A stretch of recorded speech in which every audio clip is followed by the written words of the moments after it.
Are you ready? Let's go.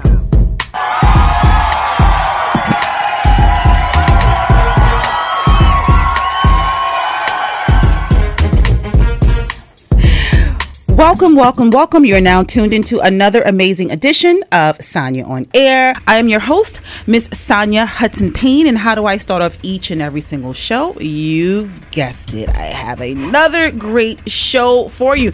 But before I get into today's lineup, I want to give a huge shout out to my loyal listeners tuned out on 12:30 a.m. The Blaze in Augusta, Georgia, home to shows of Sanya on Air, D.L. Hughley, Cheryl Underwood, J. Anthony Brown, Al Rucker, and yours truly, like I mentioned, Sanya on Air. Now, if you miss a show, you definitely miss a lot. Be sure that you check out my Sanya on Air SoundCloud page. That is such a tongue twister every time I say it. Sanya on Air SoundCloud page. You want to make sure that all that public speaking and voice and diction classes paid off. But I'm telling you, please listen, like, share, so you can tell a friend to tell a friend to tell another friend, and their aunties and their uncles and their cousins and all of them, so that we can all be friends. Now, for the past few weeks, it's been filled with a lot of media engagements and some very she foo media engagements. I'm not mad at them. I love them. One in particular that wasn't as she foo as the others, but on a scale of 1 to 10, I give it about a 7. Thanks to the unlimited signature cocktails. But Glambition hosted the Javal Beauty pop-up event in New York City. Now, Javal Beauty has been on as seen on TV. You know those famous infomercials where they market products? Well, Javal Beauty was seen and featured on that. The founder and the creator of Javal Beauty is Dr. Jacob Varon. He is a practicing plastic surgeon, and he invented Javal Beauty to address skin conditions without having to do invasive surgery. That is so amazing. So amazing. I am always on the lookout for worthy beauty products, and this really looks like it's it. Let me tell you why. Like I said, he invented these products so that women like myself won't have to endure invasive surgery, something that I don't want to do ever. I haven't done. But a lot of his products, like I said, it addresses conditions that I haven't seen products address before. For one, he has a diabetic cream. Now, my mom, she suffers from diabetes, and most recently she hit her foot on the dresser. And for those of you who are living with diabetes, or you know someone who's living with diabetes, you know that hitting your foot, having an open cut on your foot, it can be infected, and it can have some real long-term effects like amputations. So he has a diabetic cream specifically for those who are living with diabetes. So my mom is currently trying out the product. I also have another friend who is living with rosacea, and Javal Beauty also has a line that deals with that. Now, for me, I am trying out the moisturizer. Now, many people ask about my skin. Now, my beauty regimen began in high school, all the way back in high school. I was really one of those high school kids who said, I want to look like Patti LaBelle and Tina Turner when I get to be that age. So I really took care of my skin. I remember going into college, and my college roommate would always laugh at me. Shout out to my college roommate, Tania. I don't want to give your last name in case people want to stalk you. We don't want to do that. But shout out to Tania, because she would always ask, like, why are you lathering shea butter? Why are you lathering shea butter all over your skin? I mean, I would lather from my toes all the way up to my face. I'm telling you, don't wait until you start to see the fine lines or you start to see your skin aging. Love your skin proactively. Don't be reactive. So I'm trying out the moisturizer. But what you don't know, if you're not following me on Instagram, is that I am currently running a contest So go to my Sanya on Air Instagram page to see the contest post, and you yourself can win a free moisturizer from Dr. Varon, who will be on Sanya on Air. Now, I told him to pause for a little bit. Pause for the cause. I'm talking about this product. He gave me an ample supply, but I said, I want you to come in on the show and speak about the product. But first, I want to make sure that I actually want to speak about the product because I want to use it. I want to make sure that my family and friends are using it so that if I'm encouraging you to use it, you know exactly why. But so far, so good. I like it. It's only day 3, but we will see. But like I promised you, I have a great show lined up for you today. I have none other than beauty icon and influencer Mikki Taylor. Now, she is the editor-at-large at Essence Magazine. She has a new book, Editor in Chic. Now, it is How to Be Your Most Empowered Self. I love this because so many people are just talking about the inner beauty, but she is speaking to the outer beauty. Oh, no. So my engineer is corrected me. Oh, no, this is the first book that I'm not speaking to. She has another book called Editor in Chic. Yeah. So I just wanted to have this book here in the studio because I've been a fan of Mikki Taylor since I was a kid. And this is a definite testament to it. But Mikki Taylor will be joining me in the studio much later on. But now, I'm always excited to have Meredith Leon McCormick in the studio. She is the editorial director of World Bride magazine, always looking amazingly fabulous. Look at giving I me love the legs. lipstick. You see these legs? You see these legs, girl? This is because of years of dance, ballet classes, and track and field. And toned up to the gods. Darling, mother is still trying to, No, you're fly. Walk down these streets. And your skin is flawless, I have to say. Your skin I'm telling you, it's really flawless. about having a beauty regime and not starting when you see problems surfacing with your skin. I was really mindful about my skin starting in high school, and that's when I've been using shea butter. So I don't want to, give my, so what? I'm in my 40s. And I've been using shea butter every morning and every night for the past, I would say, 27 years. Really? Yeah.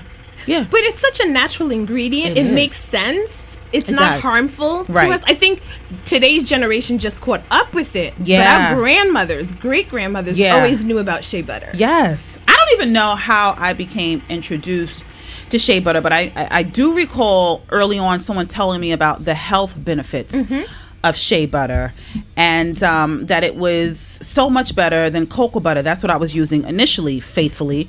But once I got introduced to shea butter, darling, it changed my life. But I want to, really change other people's lives today, Meredith, with this amazing segment. We're going to talk about how do you know if you're in a healthy relationship?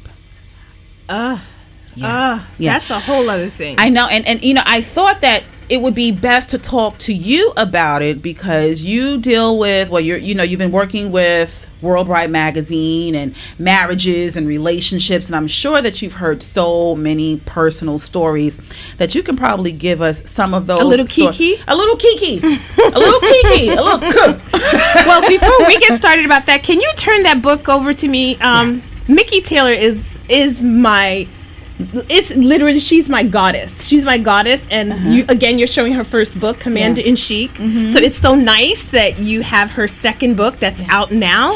So we're super excited about that.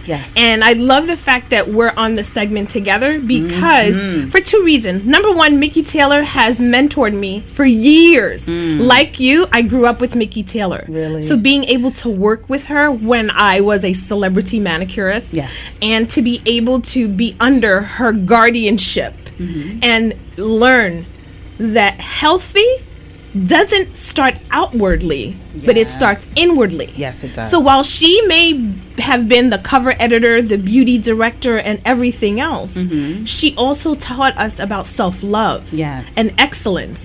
And I think that's what I respected so much about Mikki Taylor. And, if I'm not physically healthy or internally healthy or spiritually healthy, nothing else. There's no way that I can have a healthy relationship. Nothing else. Yeah. So I'm honored that you even put us both on the same It segment. made sense. No, but it's also about full circle. Because like I said, as a young girl, I faithfully bought every issue of Essence magazine because I just wanted to know, what is Miss Mickey Taylor up to this month? But also, as a woman, okay, I've never shared this story with you, Meredith, but this is full circle.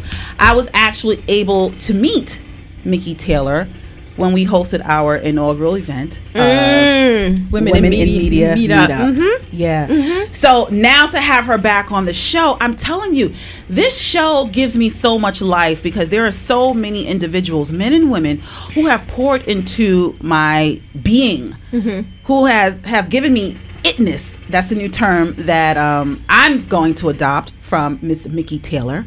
So this is really a full circle show for me. So thank you for just creating the pathway so that I could be it's on my her honor. radar. But it's my honor to be in your presence. Child! It's my honor for you to Come see the bigger Zamunda. vision. Okay, I'm gonna show you what she's talking about. So today, I didn't do my hair. My braids aren't as fresh as I would like for them to be, and I didn't want to upset my hairdresser, Miss Deborah Hairbay. So I wrapped it up, looking like I like it. the Queen of Sheba. I like it. I like it. I love it. But I love you. But the segment goes by so quick. But I really definitely want to talk about, how do you know you're in a healthy relationship? I'm gonna give one indicator, and then we can go from there. Oh, you have 30 lessons? I have books. Whenever you talk about these things, 30 lessons for loving. So So why don't you start then? Yeah, I'm a book girl, and I'm so glad here, guys. I'm gonna just tell you guys what we're talking about. Yeah. So how do you know if you're in a healthy relationship? You first have to do self-examination. And then you first have to know what healthy means. Yeah. Because health to you may not be health to me. Yeah. So each of us, as we talk about healthy relationships, we have to understand the dynamics of what makes us healthy. Growing up in an environment will affect the way you view relationships. The sort of relationships that you were surrounded by, whether it's your mother, your father, your grandparents, your brothers, your sisters, those define who you are and how you perceive another human being that you're going to be in a relationship with, a intimate relationship with, a sexual relationship with. All of those have an impact on how you see yourself and how you see the other person. True. You know what I'm saying? True. So I do have to tell you, and this may come off as really weird to people. Why? But before you even said what this segment was going to be about today, I had been binge watching What? Empire for a whole week. You like it, right? It's good. They have the most brilliant writers, I have to say. They do. Brilliant writers. They do. And everybody, I just want to tell you on preferences to say, I have no connections to Empire whatsoever. So this is not a promotion for them in any way. Yeah. But it is literally wanting to see what was this show about, and this black love and this relationship. And I watched it from season 1 to season 4. I think I'm all caught up. Last night, I had so much emotion come through this show in 4 days, from anger, from love to it's like, oh my God, I felt her, I understood her, I couldn't understand her, and it shows. You're talking about the wife, right? Cookie and everything. Cookie, the wife, I'm getting and Lucius. Mixed up. Okay. So all of this, yes, they're fictional characters. Yeah. But in my own head, I don't know if art imitates life or life imitates art. So these things have an impact on how the writers wrote it, who influenced them, and how we perceive relationship. Right. So I am influenced. The way I view my relationships and the health of my relationships, I view them through several things. My parents, my own personal experience, and the entertainment that I take in, whether it's television, music, or the arts. True. So what my mind is fed is how I will react or interact with my beloved. True. So if I'm not healthy, there's absolutely no way that I can treat another person better. Yeah, but I really want to talk just signs that you know that you are in a healthy relationship, because I don't even know if the relationship between Lucius and Cookie is going to give me the lessons that I need, how to maneuver through a relationship with my man. Really? Yeah. I could see it. I see this in every woman, every race, every man, this struggle between love, power that men and women naturally have. Yeah. Naturally have. This desire to be loved and to want to give love, and the protective love that we all want to have in a relationship. Now, there is a distinction between reality and fantasy and what is going to happen. But it all comes back to the role that I wish for all this information that I took in is going to play on my decision-making factor. You know what I'm saying? Yeah. So my parents have been married for, how old am I? I'm 48. I'm 48 for 49 years. Okay. Is it a healthy relationship? I have no idea. I had to turn around and look you in the face. I have no idea, but I know they're still together. You should have seen your face just now. I really had to look at you. I have no idea if it's healthy. I know. I have no idea if it's healthy. Yeah. I thought I had 2 healthy marriage relationships, but I'm divorced twice. So how healthy is it? Yeah. So until we do self-examination and have our own, what do you call it, map quest to love marriage, we can't tell. And if I'm going to gauge it by your relationship, I'm going to mess up. Yeah, you can't do that. There's no two people that have the same exact That's relationship. why I really don't tell people about my relationship journey, because my relationship journey may be totally different from yours. So if I ask you for your opinion and advice, which I rarely do, you're going to give me your opinion and advice through your lens and through your experience, which may not have anything to do with where I'm trying to go. Absolutely. You know? Absolutely. So I just prefer to keep things to myself when it comes to my relationships. But, you know, one thing that I do want to throw out, how do you know if you're in a healthy relationship? I believe that your man or your woman, we're not here to judge, they make sure that it is a priority to keep you happy in the relationship. But is it their job to keep you happy? Keep you in happy? The relationship, not keep me happy. Okay. Keep me happy in this relationship. And that's what we have to define. Yeah. Whose responsibility is it to make anybody happy? But not make me happy, not make myself happy, but make this relationship a happy place. Right. That's the difference. I'm not asking you to make myself happy, but just make sure that this relationship is in a happy place. You want to make sure that, you know, their focus is a top priority to make sure that the relationship is happy. For example, if I come home, I want my relationship to be in a good place where we're not arguing 95% of the time. And if we do have those type of exchanges, you know, I'm just hoping that the communication could be healthy enough that we get through it quickly and we can understand that we may not agree, you know, but we are still going to communicate our needs and our wants. But I want to communicate in a way and in a place and in a space where I am making the relationship a happy place. Does that make sense? It absolutely makes sense. But I want to just ask these questions. Okay. What does argument mean? Now, is it a disagreement? Oh, no, we're not doing that. Hopefully, if you are at a particular age, you're not arguing like this anymore. Right. You know, we shouldn't be doing that. We shouldn't be, what's up? And we shouldn't be going to blows. No, you shouldn't. And that is some of the things that we can gauge. But again, we have to first, before you even get into a relationship, I think we need to establish some common grounds. Yeah. Like, what do we have in common? Yeah. What are our common goals? What are you going the same direction I'm going? Because if you're going the opposite direction, then we're looking for confrontation. Yeah. and clarity and honesty. There has to be a moral compass and gauge that we're both obliging. If we're not, it makes no sense. Yeah. You're looking for trouble. So true. You're bringing in the drama, you know? So for me and my advice to people, if you ask, is basically communication. That's number one. Yeah. Without communication, and you know, some people are not talkers, and while others may be talkers, right. but you have to find a way to express whatever it is that you're speaking on. So true. Because I can't leave it up to my mate to read my mind and assume what I'm feeling while I'm still trying to decide what I'm feeling. True. You know, I've done something, I've been adulting.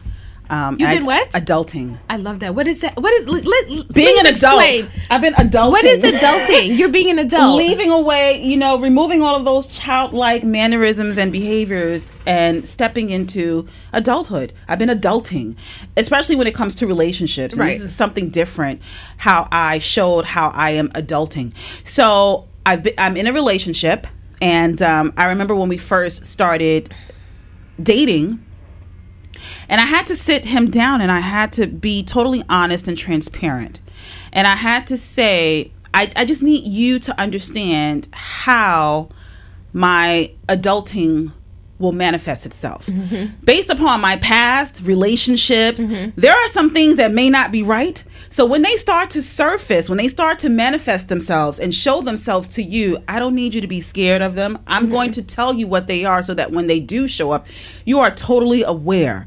And he was just like, wow, nobody ever said that to me. And I communication. said, communication. Because if you already know what it is, because we've sat down and explained it to one another, when you know how it shows up, you know it's just not you. Right. It is just the residue and how it is manifesting itself in this relationship. So I've been adulting, and it's been working in this relationship, you know, just being able to effectively communicate. And when did you know this? When did you know that communication in this adulting was effective for you or necessary? That's the first question.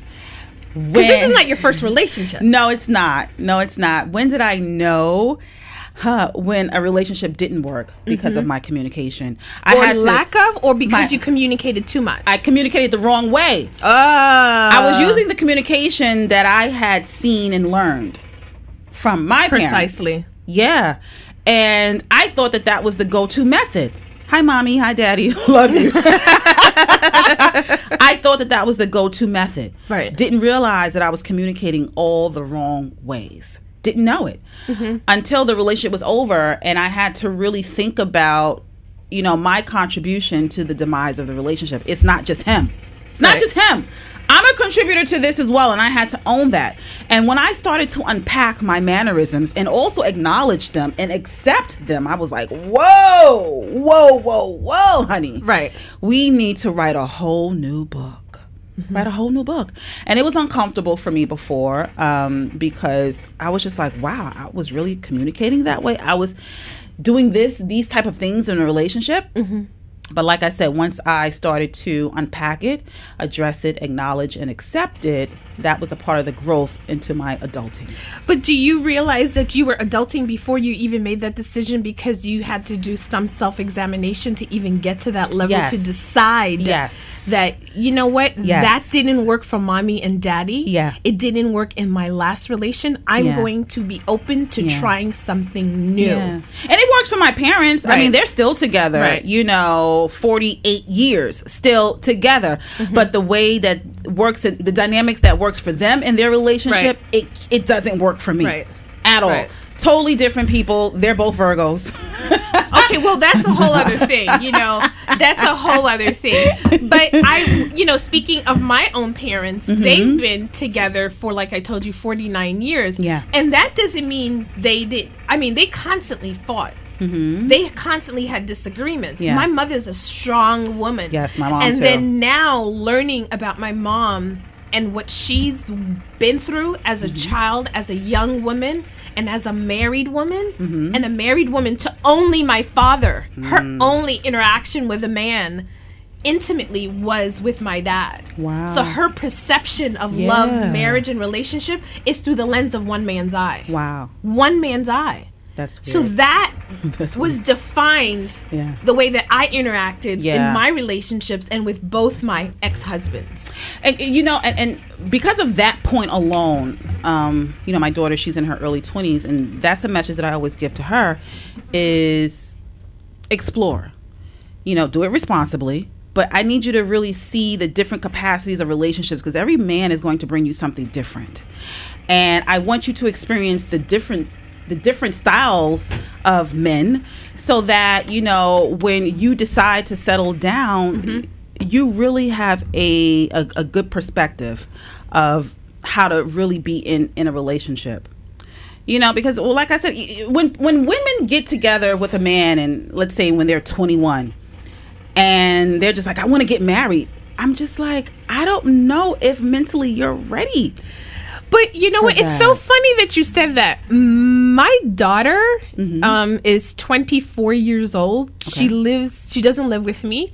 And her boyfriend just told me he's going to pop the question to her. Does she know this? Because you were stuttering. I'm looking at you like, I mean, like, why are you stuttering? But can I tell you the weird thing that for me? Are you okay with that, though? Am I okay with it? Because you stuttered. I'm stuttering because, number one, she's my child. Yeah. And I don't know if I'm ready for my child to be married. But I love love. I'm obsessed with the whole thing about love. And I know. Getting to that stage of what it means to each and every one of us. Right. So when this young man approached me and he said that he wanted to marry my daughter, my question was, I know my daughter to be one character. He knows her to be another person. Yes. And so my concern is not whether or not it's love, because love evolves as you get older and different stages in your life. My question is, how are you going to handle all of the emotions that you're going to have to go through when you're going through this relationship? You know, and at 21, you're absolutely right. You're absolutely right. Too young. You're too young. No, I don't know if it's too young. No one in here agrees. No? I think love is something that you can't even control. I'll take it on a case by case. But I know who I was at 21, and let me tell you something. I was engaged when I was, I think 22 years old. Who I was at 22 years old is nowhere near who I am now. I thank God I did not get married at that age. Because I know it wouldn't have worked. For me, let me tell you, child, at 21, I was married with 2 stepchildren and a kid a kid already. Wow. And I think I may have been having another kid on the way. Darling, I was so confused. And I need to hug my uterus. That's a lot. That's a lot. You just made my uterus say, bound, chicka, bound, bound. Honey, wait, I gotta let you do that again. What did your uterus do? You just made my uterus go, bound, chicka, bound, bound. That's a lot for your uterus at 21. Got to do.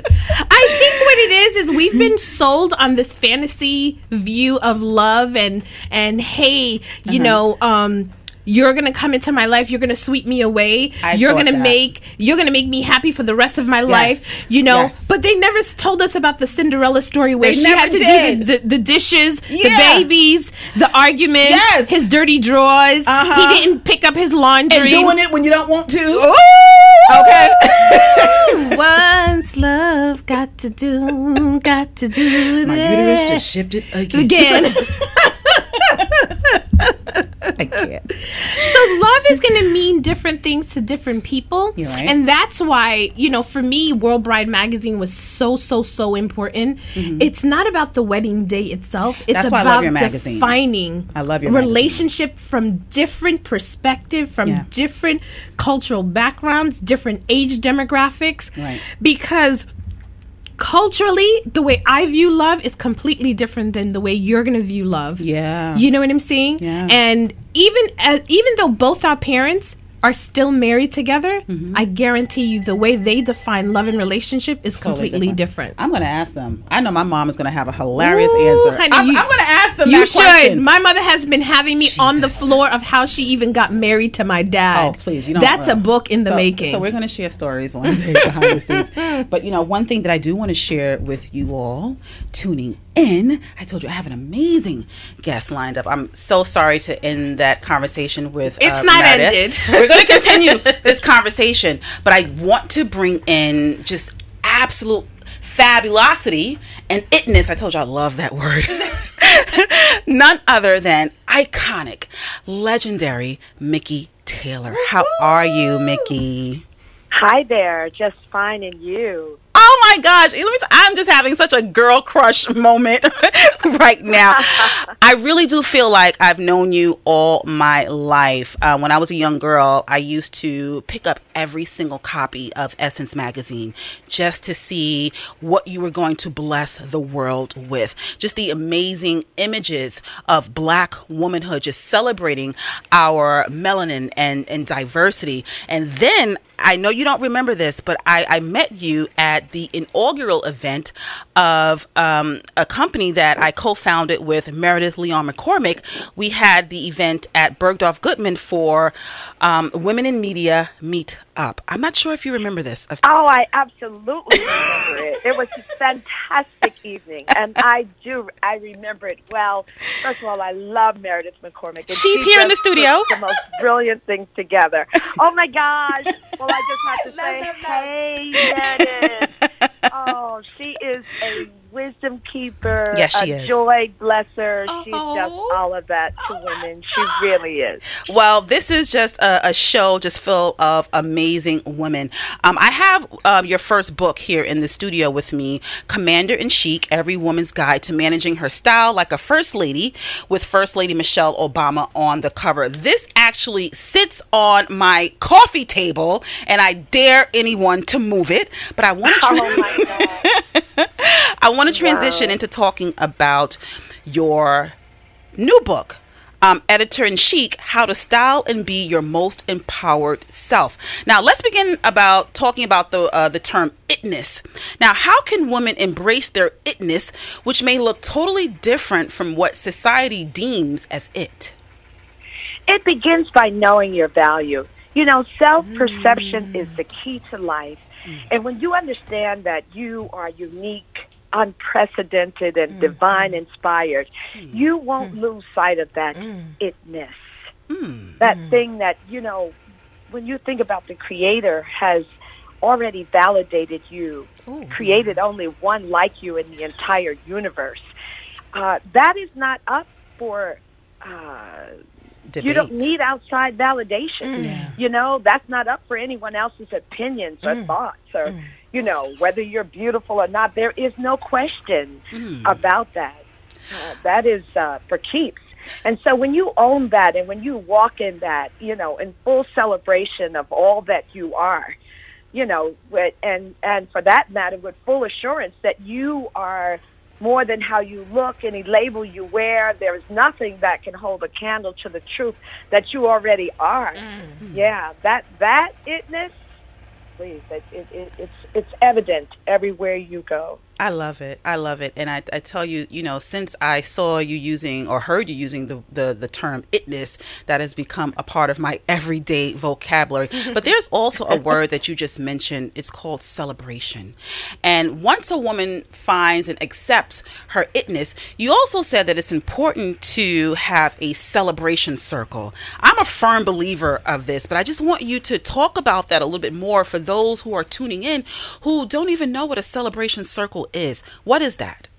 Well, a celebration circle is that team of celebrants that are key to your life. They are the key people that surround you, that love you unconditionally, who want to see you win. They will stand with you through life, through your successes, as well as in the valley. They will remind you of the truth of who you are. They will steer you in the right direction or re-steer you when you've made the wrong turn. Samaritan you when you've fallen or when you're in the valley and you need to stage a comeback. Those are the ones that you could call at 4 a.m. and you don't have to put the mask on. You don't have to walk in any false pretense. And a celebration circle is essential because your greatness was not designed to operate in isolation. You know, so you really do have to have that team around you. Research, and the research that I did for Editor-in-Chief, it has been proven that deprivation of empowering relationships results in detrimental behavior. It limits your thinking. It daunts your growth. And what I also learned, that it is a modern-day predictor of a health crisis on the way. So you really, it is not even an option. It is important, and it should be your non-negotiable platform that you will establish that team of celebrants to be in your life. Amazing. Amazing. Now, you are fully just a leader in the world of beauty and media and also empowerment. But just going through this journey, it may have been difficult to tap into your inner beauty. How did you tap in your inner beauty, and when did that happen? I came of age in what I call beauty school, and that existed in my household. I had a powerful role model and mentor in my mother. My mother was in the beauty industry, if you will, in that she was the first entrepreneur in our family. She was hairstylist, makeup artist, and wardrobe gal to the late American icon that was Sarah Vaughan. And they traveled the world together for 10 years. And in fact, when my mother came home from the road and decided to open her own business, she opened a beauty salon.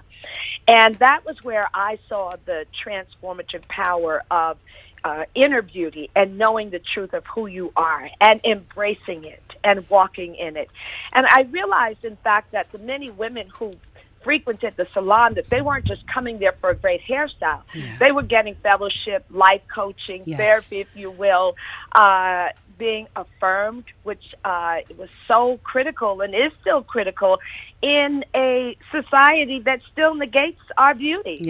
And so I think for me, as a young woman coming of age, beholding that, it began to take root in me, if you will.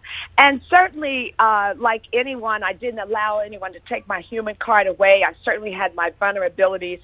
But, you know, after a while, you grow to fit your ruby slippers, if you will. And Dorothy had in The Wizard of Oz, you grow to fit your ruby slippers, and you recognize that this is who I am. I wasn't designed to fit in. I wasn't designed to conform, but I was really designed to transform. And I'm going to be in full acceptance of that and who I am. And I began a life of service, like my mother, in service to us. Okay, you know, you and I, and also Meredith, we had tangible examples, women in the household who poured into us and told us that we were beautiful so that we can exude beauty for all the world to see. What about young girls or even women who don't have people around them or who have never been told that they're beautiful? How can they tap into their inner beauty when they don't have the tangible tools that we do and that we did in order to live in our beauty? How can they do this successfully? I think that you really have to watch where you spend your dwell time. Because in reality, you're either influencing others or you're being influenced. True. And what I tell young women, first of all, is stop trying to fit in. Don't go where you're tolerated. Go where you're celebrated. Learn to behold the truth of who you are. Get still with the woman who looks back at you in the mirror every day. And understand that if God created you and he was satisfied when he signed off on you, you need to get to know your story and to love the truth of who you are. One of the things that they can do is treasure their vision space. Your mind is your command central. And it really has to be the place where you honor yourself and regard it as your sacred territory. Because, again, everything in life stems from how you think, what you'll accept as fact, as well as the falsities that you allow to take up space in your mind and compromise the truth of your beauty. So you really have to guard it. You have to learn to discern between feedback and criticism. And that's how you even know who to have around you, because feedback is constructive. Criticism comes from your haters who can't stand the skin you're in. And so you have to realize that these are not the people that should be in your inner circle. Furthermore, You have to disrupt the power of self-doubt. So that means that you got to nurture what you want to grow and starve what you want to check. So that you're not prey to the traps of thinking that you aren't beautiful, that you can't work even the fiercest makeup hues, or, slam anything that you are more than creative enough to do. Because, again, it's what's inside of you that has the power to motivate or defeat you. So, yeah, you got to watch where you spend your dwell time, the company you keep, the thoughts that you keep. Yeah. Very great advice. To establish a way to, that path that takes you higher and doesn't defeat you. Very true. I'm just sitting here. I'm in total awe. I'm soaking and absorbing every single syllable and consonant that you speak. In the age of social media, we are always seeing the success stories. And I'm sure, just an icon as yourself, you've had to jump over tons of hurdles. What is the biggest obstacle that you had to overcome maneuvering through this industry of beauty? Well, first of all, I certainly, there is a side of me that coming of age, certainly in the industry, because that was a lesson in living all in itself, I had to overcome my shy self so I could go to work fully on our behalf. And I just got physical with it. I said, you stay here. I'm going to leave you at home. You can't go because you'll get in the way. And so whatever it is, I ask women, you have to get out of your own way. So whatever it is that you have to lay aside or shrink or cancel, if you will, then, that's your task. That's your priority task to do that, so that you can be your most empowered self. And so certainly in an industry, when I started out in the industry, the number of products that could work for us as women of color could fit in the span of my two arms.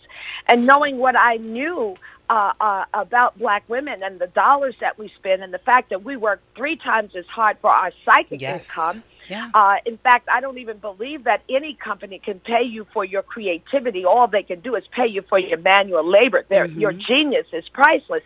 I felt that it was a disservice to black women to treat them like the invisible woman at retail. And so I made it a point to go out and educate the industry and to really push them to create products and understand who they were trying to serve. Because I knew that they couldn't do that from the 90th floor and that they were going about it all wrong. And we deserved better. We deserve so much better. This is a perfect segue, just talking about products. Yesterday I went to a beauty supply store to buy my face wash that I've been washing, that I've been using for years. And there was another product right next to it. And I started to think, well, maybe I should try that product, but I wasn't sure. Now, the question for you is, what are some skincare ingredients that women of color must have in their skincare regimen? Well, first of all, you certainly want to use a moisturizer with SPF. It's a new day, and I think that skincare, by and large, is really calling us to play, that, we can stay in the glow. So certainly to protect our brown skin and the melanin in it that causes us to age so well, if you will, yes. We really want to be in an SPF. And the reason being is that the melanin has its pros and cons, if you will. So, for example, if you're acne prone, or even if you get something as simple as a mosquito bite, the melanin in our skin perceives it as injury, and that's why we get the dark marks or the dark spots. So SPF is what really keeps that in check. So you want to protect your skin from the sun's rays, which not only push discoloration, if you will, or will exacerbate your hyperpigmentation, but will also play a role in the way we do age, certainly as fine lines or loss of volume or sagging, if you will. So we don't want to accelerate that. No. So certainly you want to be in a moisturizer daily with an SPF, let's say a minimum of 30. The other thing is that to keep that glow, you want to be in a moisturizer that contains the ingredient hyaluronic acid. Hyaluronic acid holds 1,000 times its weight in water. And so that means that the moisturizer you use will keep pace with you and the hours that you're out and about being your most fabulous self. So you really, as I say, great skincare, you don't want to underestimate the power of great skincare because it's the best staycation for your beauty. Oh. So those are a couple of the things that we should look for. On the other hand, if you do have dark marks to check, if you will, there are other ingredients out there that aren't hydroquinone based, if you will. And so then you can use these ingredients, and even a lot of dermatological products contain them to help fade hyperpigmentation. So that there are ingredients like licorice, if you will, or arbutin. These are ingredients that you can look for. Certainly vitamin C, which not only helps with that, but it also helps with radiance. So you want to become ingredient savvy about your skincare. One of the other things I will say, in fact, in my book, I give a list of how to maximize your MVPs, and I give you a skin of color glossary that puts women in the know about A-plus ingredients. So you also don't want to try an entire line of products at once, you know, because if there is a product that offends you, you won't know which one it is. So I tell us to take the baby steps, you know, add one product at a time to your regimen so you can know if it works or if it doesn't. Oh, great advice. And I'm shaking my head in the studio, especially, you know, the last bit of advice about not buying the entire line, because if one product in that line doesn't work, you don't know which product doesn't work. Now, what I want to switch into now is shopping on a budget. Now that you've told us how we can keep our skin looking beautiful and radiantly glowing, shopping on a budget, which sometimes I know is a little bit difficult for me because I am a tall, very curvaceous woman. And sometimes shopping at particular clothes on the lower end of the budget, they may not fit appropriately, but I am a huge fan of thrift stores, you know, going to get some of my designer pieces. But give us some tips and suggestions on how a fashionista can shop on a budget. Well, you know, what I always say is that style is a story, and it really comes down to how you want to express yourself. And when you really know your style persona, as I call it, you can be frugal and look fabulous. You could shop at all price points because you're really on course for a style that works for you as opposed to just looking for clothing. So one of the tips that I tell women, particularly curvy women, is that to go up a size. You know, it's really like age. It's just a number. It's not a question of what size the clothing is. It's how well it looks on you. At retail today, rare is the woman, I'm going to say, who can shop off the rack and get a perfect fit. But we don't make room for designer shortcomings. So your best friend is a tailor or a seamstress who can make it fit like haute couture.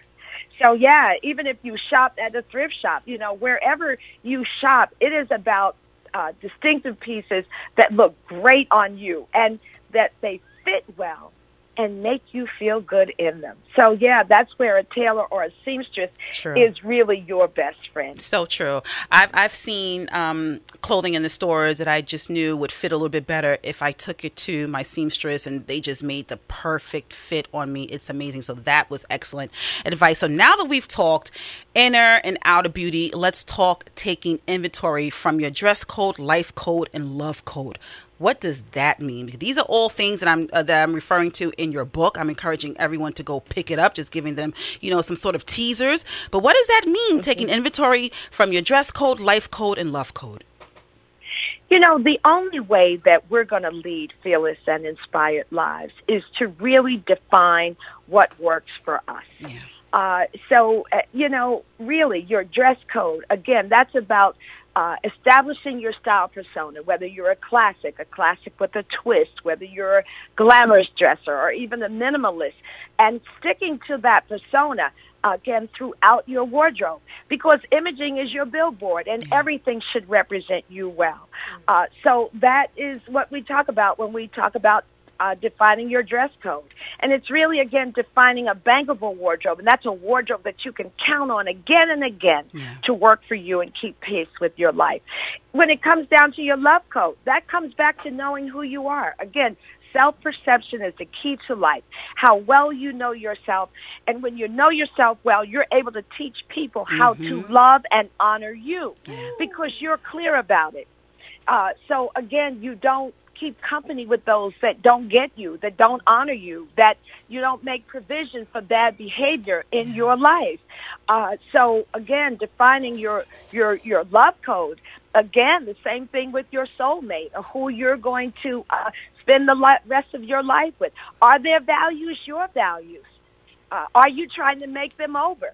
Because you shouldn't be trying to make them over. You're not in the makeover business. Right. So you want to join a whole person to a whole person. And if that's not the case, then that's not the one. And you shouldn't be settling for less. As a queen, you should be reaching for more and asking for more. So, again, it is about owning your life in full. Mastering every aspect of your being. So whatever code it is, your life code, your love code, your dress code, whatever it is, it has to be in sync with the truth of who you are. Even how well you honor yourself. You know, I find we are, if we look at the women we dreamed of being when we grew up, we didn't dream of being overstressed, overworked, women who have these lives that we've put on hold. We're talking about someday I'm going to do this, one day I'm going to do that. There is no calendar with those entries. Right. Life is not a dress rehearsal. This is it. And so you must master it in full right now. Which is why the last chapter in my book is called Master You, Inc. It's really, in fact, it's really not about having it all. It really is about having what matters. And only you get to define that. Yes. But define it you must in order to thrive. I love it, Mickey. You've gotten me all the way together and everyone listening all the way together from head to toe, inside and out. And I really do encourage every single one of you tuning in to purchase Editor-in-Chief by Mickey Taylor. Where can my listeners purchase your book? They can purchase my book at bookstores nationwide, from Barnes & Noble to independent bookstores. They can purchase it on Amazon.com. They can purchase it at BarnesandNoble.com. It is Editor-in-Chief, I'm happy to say, is everywhere you are. I love it. I love it. And beautifully you are, Miss Mickey Taylor. Thank you so much for being a guest on Sanya on Air. I am going to continue to follow you. You inspire so many people just being absolutely you. You have that itness. And thank you for being a role model for me. And you didn't even know it because you're staying true to yourself. Thank you so much. Thank you, Sanya. It was an honor to be your guest today. Oh, you take care, Miss Taylor. Bye-bye. Thank you. You too. Bye-bye. Woo! Tell me she's not a goddess. She is. Let me tell you something. She's not a goddess. I love having conversations with individuals that causes the energy in your soul to stir, that makes you want to walk away continuing to be great. Grow? Yeah. To grow. And that's what Mickey Taylor is for me, and has always been, is this mentor without even having to try. She does it effortlessly. She does. Because everything she says comes from an internal peace that she authentic. has, and it comes from somebody higher than herself. Mm-hmm. Yeah. My favorite statement in this whole interview was, God signed off on us. Yes, he on did. On each of us. He did. So who is to question anything about who we are? Yeah, yeah. To me, it goes back to that whole spirituality. Yeah. And defining who you are, so that if you're your best you and you're your healthy you, then I can be that to someone else. I remember there was a point in my life a few years ago where I had to change my celebration circle because they didn't embody a celebration circle. It was the constant conversations about who I was, why I wasn't good enough, why I needed to change, why the way that I walked and talked, was a disruption. I'm just like, really? But maybe that was good for that moment, because what did it do after? It made you readjust. It made me let them bitches recalibrate. That's what it really did. Let's keep it 100. Right. But what did you do? You recalibrated yourself, and you took out the trash, and you really said, hey, this is it. This is not going to work for me. You know what I'm saying? This is not, you're not going to settle. She said it. We should not have to settle. Wow. But when you're spiritually grounded, Yeah. there's a whole other way. There's certain energy, and that means who you're going to attract. Yeah. Yeah. And it's okay, people, to disrupt what you once knew to be true in order to make all the deposits into you. Because little do you know that you've been allowing people to make a whole bunch of withdrawals. Now it's about time that you start depositing back into you, both on the inside and on the outside. So we're just going to leave you with that. Enough food to marinate and coat your soul. And when you get to a place where you're ready to just rejoin the world, before you do that and take another step, make sure that you purchase Mickey Taylor's new book, Editor-in-Chic, that can be found wherever you are. Continue to be fabulously you. Continue to harness your itness. And Meredith, what words do you have for the people? I just think, like Mickey Taylor says, when God signs off, that should be your validation. You don't need anything else from anybody else. Nothing else. Powerful words to leave you all with. I love you all for tuning in. Don't forget, miss a show, miss a lot, go to my Sanya On Air SoundCloud page. 12:30 a.m. The Blaze. I love you for always tuning in every Tuesday, Wednesday, and Thursday evenings from 7 to 8 p.m. Thank you. I'm going to enjoy this amazing day, and I'll be back really soon with another amazing edition of Sanya On Air. Mwah. Smooches, dolls.